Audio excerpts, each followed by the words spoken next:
अपनी लाइफ में हमें अक्सर दो पावरफुल फोर्सेस मिलती है, पैसा बैलेंस। पैसा एक टूल है, ये एक घर बना सकता है, खाना खरीद सकता है और कंफर्ट दे सकता है। ये टेंजिबल है। मैंने अपनी इंडिया और दुनिया भर की जर्नीज में बहुत गरीबी और बहुत दौलत दोनों देखी है। मैंने सीखा है कि पैसा प्रैक्टिकल प्रॉब्लम्स सॉल्व कर सकता है, पर खुशी या मन की शांति नहीं खरीद सकती। ट्रू दौलत मेरे लिए बैंक नोट्स नहीं, कैरेक्टर की रिचनेस, प्रिंसिपल्स की स्ट्रेंथ।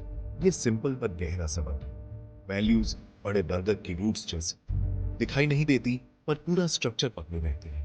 मैं एक बार नॉर्थ कर्नाटक के एक छोटे से गांव में एक स्कूल टीचर को जाना। उनका नाम मिस्टर जोशी था। उनकी सैलरी बहुत कम थी, जो उनके 5 लोगों के परिवार को सपोर्ट करने के लिए मुश्किल से काफी थी। एक दिन घर जाते समय उन्हें धूल भरी सड़क पर एक वॉलेट मिला। अंदर काफी सारा कैश था, एक एड्रेस भी था।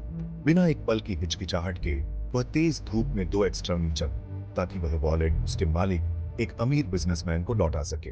बिजनेसमैन उनकी ऑनेस्टी से हैरान होकर उन्हें एक बड़ा इनाम ऑफर किया। मिस्टर जोशी ने विनम्रता से मना कर दिया, मैंने इसे इसलिए लौटाया क्योंकि यह सही काम था, इनाम के लिए नहीं। मिस्टर जोशी की ऑनेस्टी उनकी सबसे कीमती पोजेशन थी। उन्होंने अपने स्टूडेंट्स को मैथ्स पढ़ाया, उन्होंने अपने स्टूडेंट्स को साइंस पढ़ाया, लेकिन इससे भी बढ़कर उन्होंने अपने एक्शंस के जरिए उन्हें इंटेग्रिटी सिखाई। उनका मानना था कि एक व्यक्ति का वर्ड ही उनका बॉन्ड होना चाहिए। अगर उन्होंने किसी स्टूडेंट को स्कूल के बाद एक्स्ट्रा हेल्प का वादा किया, तो वे वहां होते, भले ही इसका मतलब अपने घर देर से पहुंचना हो। एम्पैथी वो एबिलिटी है कि आप दूसरे पर्सन की फीलिंग्स को फील कर सकें।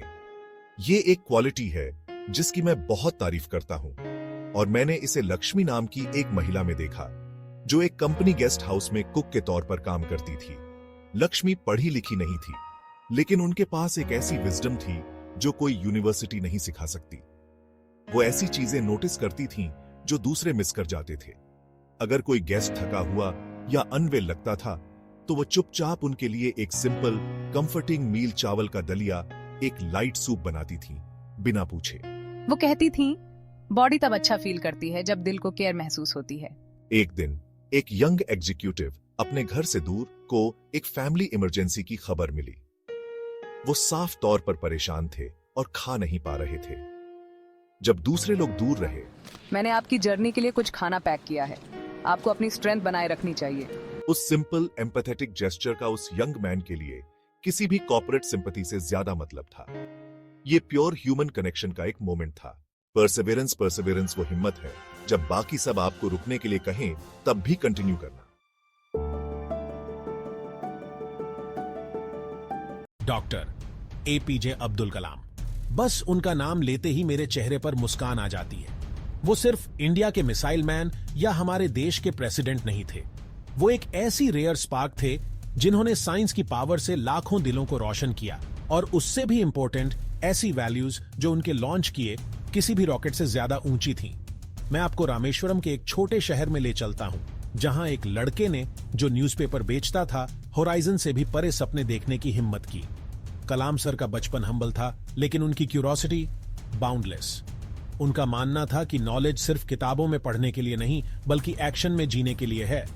Action speaks louder than words, वो कहते थे, और उन्होंने इसे प्रूव किया बार बार। जब उन्होंने इसरो ज्वाइन किया, इंडिया का स्पेस प्रोग्राम डायपर्स में था। कलाम सर ने अपनी टीम के साथ स्क्रैप से रॉकेट बनाए, डिटर्मिनेशन के साथ सैटेलाइट लॉन्च किए, और पूरे नेशन को दिखाया कि अगर आपके पास विल है तो नथिंग इज इम्प्रूव्ड।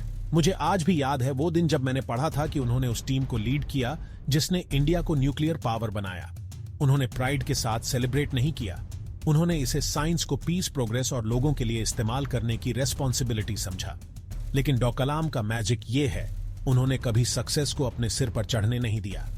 वो एक प्रेसिडेंट से बात करने में उतने ही कंफर्टेबल थे जितने एक बच्चे से।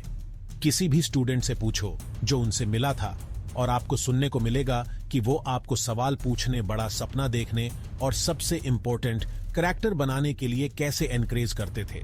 वो सिर्फ इक्वेशंस और इंजन्स के बारे में नहीं थे, वो एम्पैथी और एथिक्स के बारे में थे। वो हमेशा कहते थे, if you want to shine like the sun, first burn like the sun. इसका मतलब है हार्ड वर्क करना, ऑनेस्ट रहना, और वो करना जो सही है, तब भी जब कोई नहीं देख रहा हो। मुझे लगता है कि उन्हें सच में स्पेशल उनकी यंग लोगों में बिलीफ ने बनाया। वो रिमोट स्कूलों और यूनिवर्सिटीज में ट्रैवल करते थे, सिर्फ हमें ये याद दिलाने के लिए कि हमारे सपने वैलिड थे, हमारे आइडियाज मैटर करते थे और हमारे एक्शन दुनिया बदल सकते थे।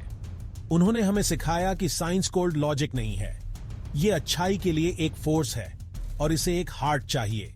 तो अगली बार जब आपको कोई चैलेंज फेस करना पड़े, डॉक्टर कलाम को याद करना। सिर्फ अपने सपनों के बारे में बात मत करो, उनके लिए काम करो।